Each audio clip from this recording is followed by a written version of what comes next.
आज मैं आपको त्राटक और ध्यान श्रृंखला के अंतर्गत जो विषय चल रहा है उसमें बताता हूँ न्यास ध्यान। न्यास का अर्थ होता है विस्तार। अपने शरीर में ही मन को ध्यानपूर्वक लगाकर ध्यान में उत्पन्न शक्तियों की शरीर में स्थापना करना ही न्यास ध्यान कहलाता है। इस प्रकार के ध्यान प्रयोग से शरीर में शक्ति संचार करना व चक्रों को चैतन्य करने की इस कला को योग शास्त्र में क्रिया योग के नाम से भी जाना जाता है। ये चक्र कौन कौन से हैं और उन्हें कैसे और कैसे जागृत करें और किस प्रकार शक्ति स्थापना करें उनमें, ये जानना आवश्यक है। मनुष्य के शरीर में लगभग 16 आधार मुख्य रूप से योगियों ने बताएं। कौन से होते हैं? अंगूठे में, तो अंगूठे में काल अग्नि होती है, फिर आता है वहाँ से काल अग्नि को जागृत किया जाता है, और फिर टखने, घुटने, मूल द्वार जो मतलब मूत्र द्वार, मल द्वार, कंद नाड़ी और उदर, हृदय कमल, कूर्म नाड़ी, तालु, आज्ञा चक्र और भूमध्य ललाट और ब्रारंध और द्वादशांत ये प्रसिद्ध स्थान हैं और सामान्य रूप से 27 स्थूल केंद्र हैं जो इस प्रकार से हैं। किस प्रकार से? पूरे शरीर में पैरों की 2 तलहटियाँ, 2 पिंडलियाँ, नंबर 2, नंबर 3 2 जांघें, नंबर 4 1 गुप्तेंद्रिया, नंबर 5 1 प्रमेय नाड़ी स्थान व मलद्वार, नंबर 6 है नाभि, नंबर 7 है 2 फेफड़े और नंबर 8 है 2 कंधे, 9 हैं बाईं हथेली, कलाई और पूर्ण भुजदंड, 10 हैं 2 आँखें, 11वां है 2 कान और 12 है मुख और 13वां है कान और 14वां है कपाल, और सूक्ष्म के 7 चक्र हैं मूलाधार, स्वादिष्ठान, नाभि, हृदय, कंठ, भ्रुकुटी और सहस्त्रार चक्र। इन सब विषयों को जो इनमें जो अपनी शक्ति का विस्तार करना, न्यास ध्यान में अपने स्थूल शरीर के सभी अंगों को एक एक करके ध्यान का विषय बनाया जाता है। किसी एकांत कमरे में कैसे करेंगे अभी से? किसी एकांत कमरे में आरामदायक बिस्तर पर लेट जाएं और कमर सीधी रहे, मतलब ये नहीं कि इधर उधर वैसे रहे, या तकिया वगैरह नहीं लगाना इसमें। बहुत अगर ज़्यादा ऐसे कुछ परेशानी है तो तकिया बहुत मामूली वाला, बहुत हल्का सा तकिया लगा सकते हैं। और किसी भी चल रही नासिका से धीमी गति से श्वास अंदर लें तथा अपना ध्यान जो है, अपना जो ध्यान है पैर के अंगूठे से लेकर और उंगलियों, पैर की उंगलियों से एड़ी टखने में श्वास की टक्कर का अनुभव करें।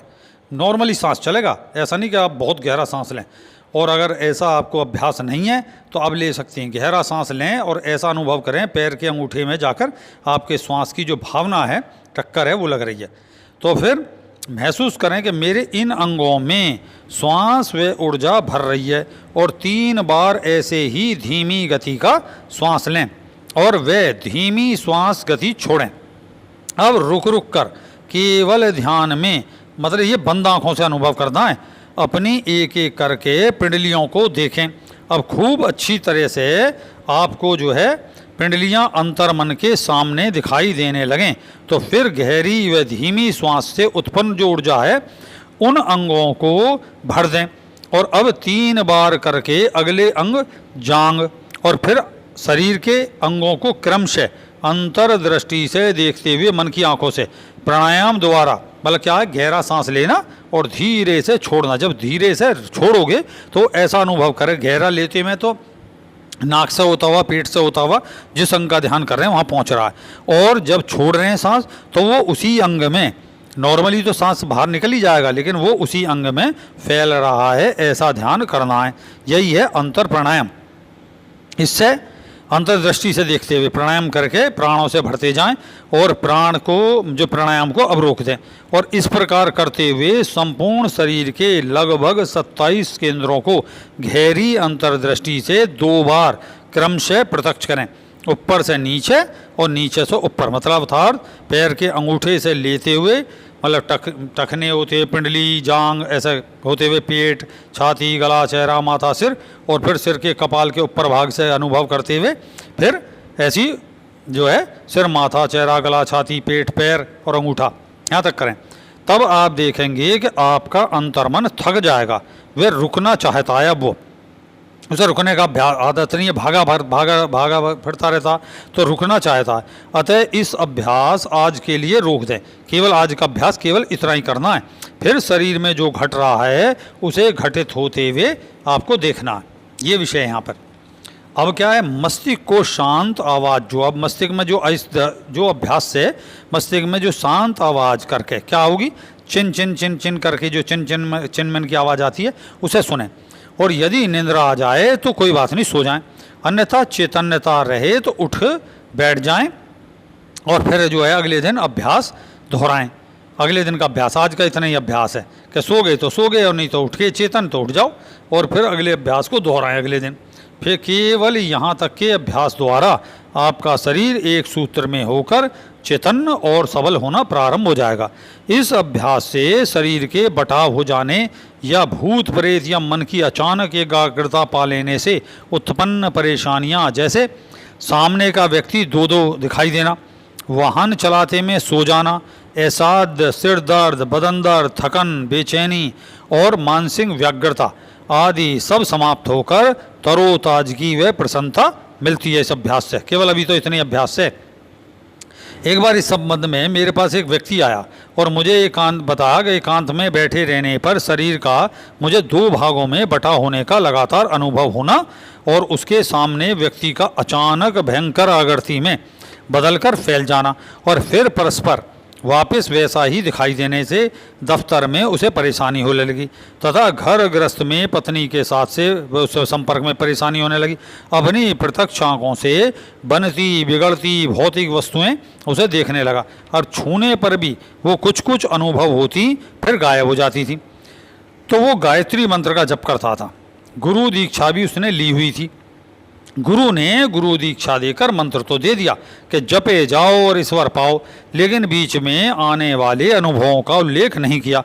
उसने इधर उधर चल रहे धार्मिक संगठनों पर जाकर चिकित्सा कराई तो उन्हें भूत प्रेत का आना उसे बता दिया और तथा कुछ होने का जप करो भाई, इसमें कुछ नहीं कर सकते, कुछ बोलें वे विघन है, तो जो कुछ भी है, कुछ भी कोई भी है, कुछ भी कहा, अलग तरीके से कहते रहे सब। वो व्यक्ति कहता कि जब तो तब बढ़ाऊं जब ये अवस्था मुझे जप करने दे। इन अनुभवों से कौन बाहर निकाले और कौन इस यथार्थ स्थिति को बताए। इसके बाद वो ऐसा से सुनता हुआ ख्याति मेरे पास आया और तब मैंने उसे बताया कि तुम अचानक पाई एकाग्रता से दो भागों में बट गए हो, तुम्हारा स्थूल और सूक्ष्म शरीर अलग हो गया है, अर्थात तुम्हारे अंदर प्रथम जो है पृथ्वी तत्व से और जल तत्व में परिवर्तन होने की प्रक्रिया चल रही है। ये है तुम्हारा स्थूल शरीर से सूक्ष्म शरीर में जो है स्थिति बटना। अतः ये स्थिति पृथ्वी और जल तत्व के मंथन का परिणाम है और इससे क्या होगा, एसिडिटी का होना, प्राणों का मूलाधार में एकत्र होने पर वापिस रूप में फिर अलग अलग स्थान जहाँ के अंगों में वो कार्य कर रहा था वहाँ ना पहुँचने के परिणाम स्वरूप है। क्योंकि जो जो पांच मुख्य प्राण हैं उनका कार्य है वो भंग हो गया है, परिणाम स्वरूप ये अवस्था तुम्हारी हो गई है। तो इस विज्ञान को जानो। अतः मैंने उसे फिर यही न्यास विधि प्रणाली सिखाई और आशीर्वाद दिया। तब जाकर मतलब अपने आशीर्वाद से शक्तिपात से उसके जो है वो प्राण शक्ति को वापस उसी अंगों में चैतन्य कर दिया, भेज दिया। तब जाकर उस समस्या से वो बाहर आया। परिणाम स्वरूप उसे मैं अनुभव समय समय पर उचित रूप से हो रहे हैं। अब वो आनंदित है। तो यह था ध्यान आनंद का प्रारंभिक प्रयोग का फल।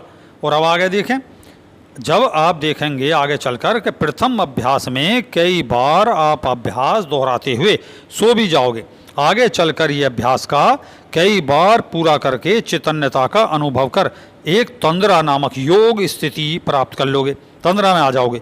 अर्थात शरीर एक चैतन्यपूर्ण स्थिरता को तो प्राप्त है, परंतु और आप ये जानते हुए कि शरीर को हिलाने की इच्छा उत्पन्न होने पर भी शरीर आज्ञा नहीं पकड़ पा रहा, ये स्थिति आएगी अब।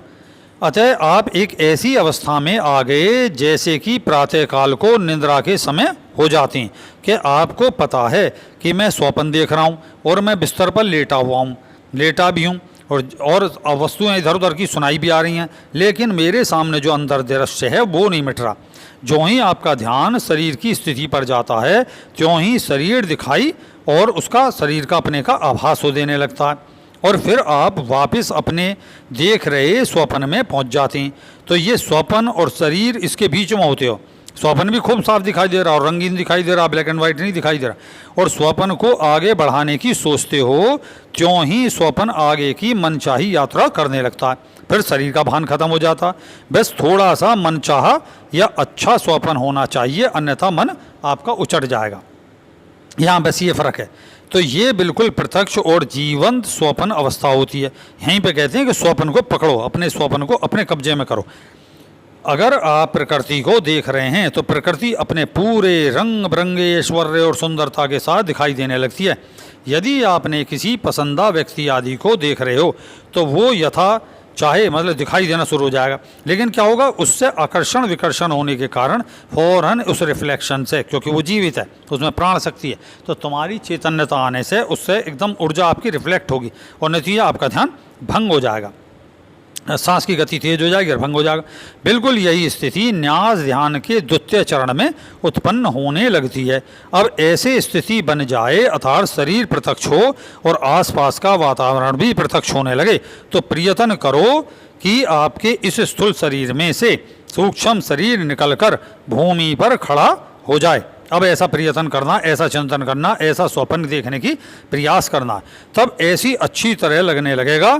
तो कभी कभी आपको लेटा हुआ स्थिर स्वरूप जो आपका शरीर है, शरीर दिखाई देगा। तब आप थक कर या स्तब्ध से रह जाओगे, एकदम धक्क करके रह जाओगे, थके नहीं मतलब धक्क करके रह जाओगे, स्तब्ध से रह जाओगे और वापस चैतन्य सी अवस्था को पहुंच जाओगे तथा आपकी स्वप्न की अवस्था तुरंत खुल जाएगी, क्योंकि झटका लगा आपको, सांस की गति तेज होगी। ऐसा कई बार होगा। फिर भी प्रयत्न करते रहें। थोड़ी दिनों के अभ्यास के बाद मन की ज्यों-ज्यों एकाग्रता बढ़ेगी त्यों-त्यों आपको और भी इस प्रकार के अनुभव होंगे। ये अनुभव बढ़ने लगेगा सूक्ष्म शरीर से संबंधित। कभी शरीर बहुत भारी सा हो जाएगा, जैसे कि बहुत भारी हो गया, उठा नहीं पा रहे हैं, और मैं बहुत से आते हैं भक्त, गुरुजी मुझे ऐसा लग रहा मेरा शरीर फैल गया, भारी हो गया, तो बिल्कुल फूल या ऐसा हो गया जैसे हल्का क्या फूल जैसा हो गया। तो कभी विभिन्न प्रकार की सुगंध आएगी, कभी कभी पसीने की बदबू या मिट्टी की सी गंध आएगी। ऐसा होना शरीर जो है पृथ्वी तत्व के घटने और पृथ्वी तत्व के बढ़ने से होता, क्योंकि जो ये पृथ्वी तत्व का विषय है, शरीर जो अन्नमय कोश है ना, तो क्योंकि जो न्यास शरीर से मतलब न्यास ध्यान से शरीर एक सूत्र या एकाग्र होना प्रारंभ होता है तो विद्युत बनने लगती है शरीर में अति सूक्ष्म मंथन प्रारंभ हो जाता है और परिवर्तन की प्रक्रिया होगी। यह सब अनुभव इसी मंथन का परिणाम है। अब तुम अपने सूक्ष्म शरीर से थोड़ी दूर तक की यात्रा कर पाओगे, अर्थात आसपास का वातावरण देख पाओगे। तुम्हें लगेगा सूक्ष्म शरीर में जो आपकी अंतर्दृष्टि होती है वो खुलती है। यहाँ ऐसा नहीं कि सूक्ष्म शरीर निकल गया, सूक्ष्म शरीर के अंदर जो सूक्ष्म दृष्टि है उसका विकास होगा। अब तक तो स्थूल दृष्टि थी जो मतलब ये चर्म से बनी हुई है, और एक है अंतर्दृष्टि। अंतर्दृष्टि का फर्स्ट स्टेज आपके अंदर प्रारंभ हो जाएगा, जिससे हम स्वप्न देखते हैं। तो अब आपको लगेगा स्थूल शरीर पड़ा हुआ है और हल्के दूधिया रंग का जो प्रकाश है चमकीला, उससे सब दिखाई दे रहा। ऐसी दशा में आपको हल्के बिजली के जैसे हल्की बहुत हल्का सा बिजली का सहज झटका सा लगा, एक या दो बार लग सकते हैं, और दूर कहीं तेज आंधी की आवाज़ आएगी कि आंधी चल रही है, जैसे भड़ाम की आवाज़ हुई। ये बहुत बात की थोड़ी तीसरी स्टेज पर आएगी, जब आंधी की आवाज़ आएगी, धड़ाम की आवाज़, और शरीर एकदम जड़ और स्तब्ध हो जाएगा तथा घबराहट में फिर कभी ऐसा लगेगा जब मैं थोड़ी कोशिश के बाद जड़त्व आपका समाप्त हो जाएगा, क्योंकि जड़त्व जो है इसमें धीरे धीरे मंथन क्रियाओं से समाप्त होने लगता, क्योंकि मंथन क्रिया चल रही है, ऊर्जा बनने लगी। तो फिर उस अभ्यास के त्याग कर, मतलब जब इस अभ्यास का आगे बढ़कर त्याग जाएगा, अपने आप तक जाएगा, और आगे दिन भर फिर अगले दिन करें, ये ध्यान रखें, दिन भर में और समय ना करें, फिर संपूर्ण शरीर का गहरा व गंभीर ध्यान करें और प्राणायाम जरूर करें।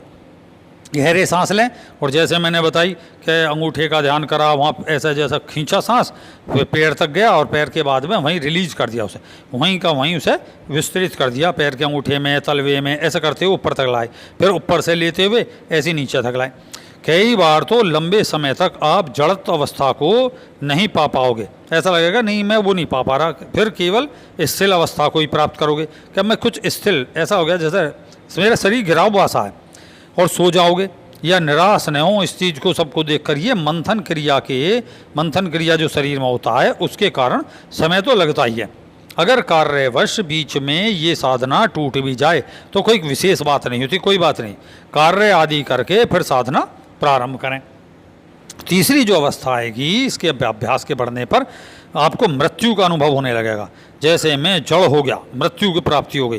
क्योंकि तीसरे अभ्यास में काफ़ी समय या कई महीनों में शरीर जड़ होकर केवल मस्तिष्क ही कार्य करता है। यहाँ शरीर तो जड़ हो जाएगा, अभी मस्तिष्क जागरूक है, और जागरूक होने से केवल एकाग्रता होकर चिंतन चलता है कि मैं मर ना जाऊँ, क्योंकि अभी तक हमें मरने से पिंड नहीं छूटा हमारा। हमें मरने की जो डर है उससे हमारा विषय से जो भय है वो हमारे सामने आकर खड़ा हो जाएगा, मर ना जाऊँ।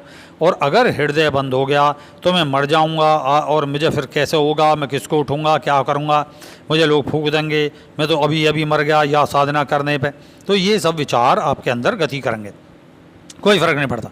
आदि सोच के बार बार इस तरीके के उत्पन्न होने से जड़त अवस्था के खिलाफ संकल्प भी आपका कार्य करने प्रारंभ हो जाता, क्योंकि आप योग के क्षेत्र में प्रवेश कर रहे हैं।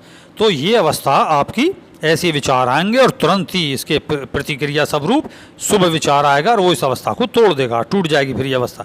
तो कोई बात नहीं, टूटने पर भी 2-3 बार आपको धक्के ऐसे लगेंगे और पक्का ऐसा अनुभव होगा कि आज तक ऐसा अनुभव आपको कभी नहीं हुआ।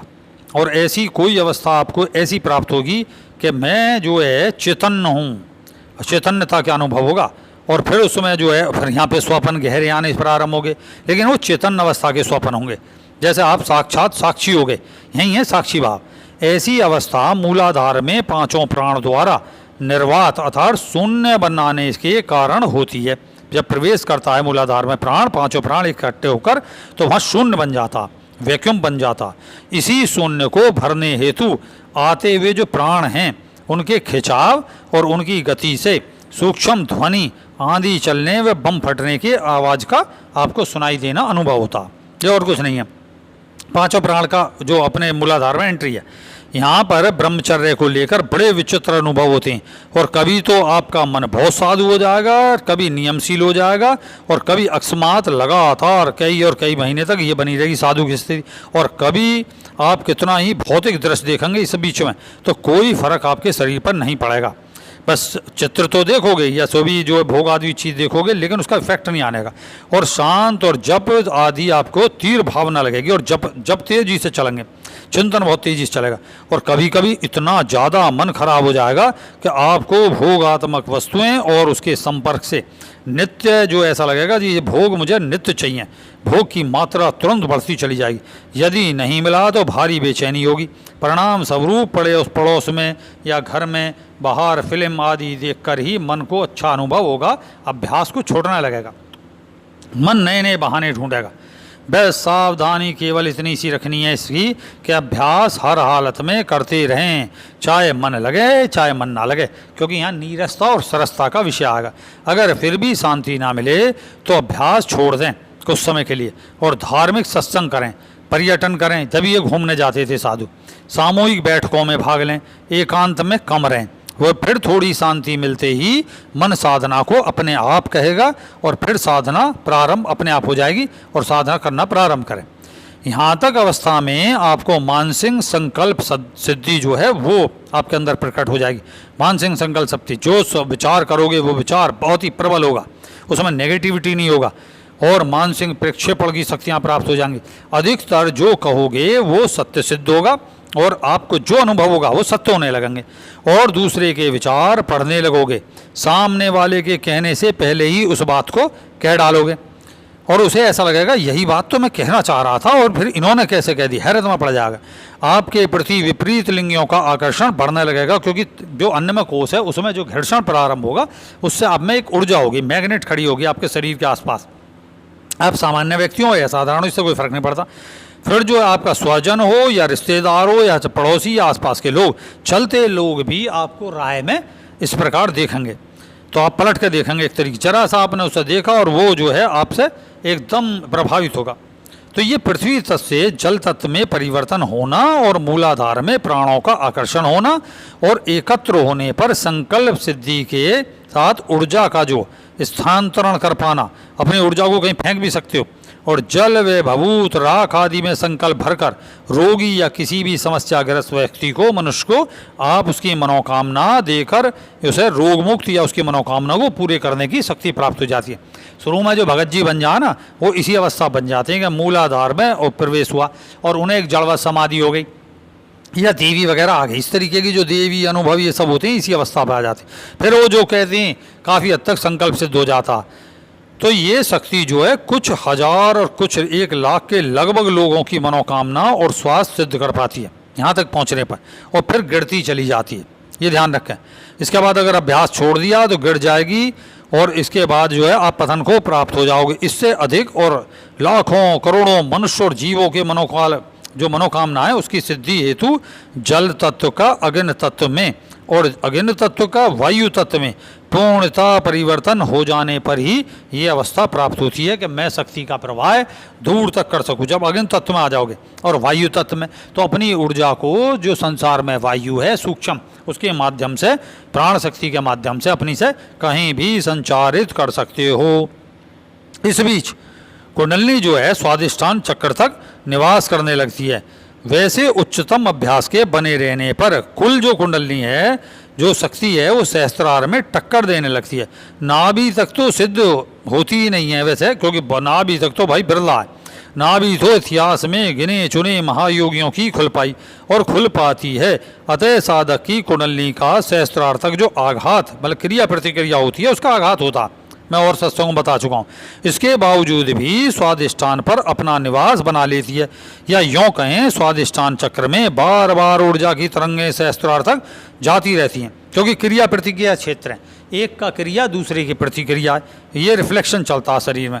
मूलाधार से स्वादिष्ठान, इस तरीके से स्वादिष्ठान से टक्कर वापस मूलाधार, फिर आगे बढ़ती चली जाती है। बात सत्य है।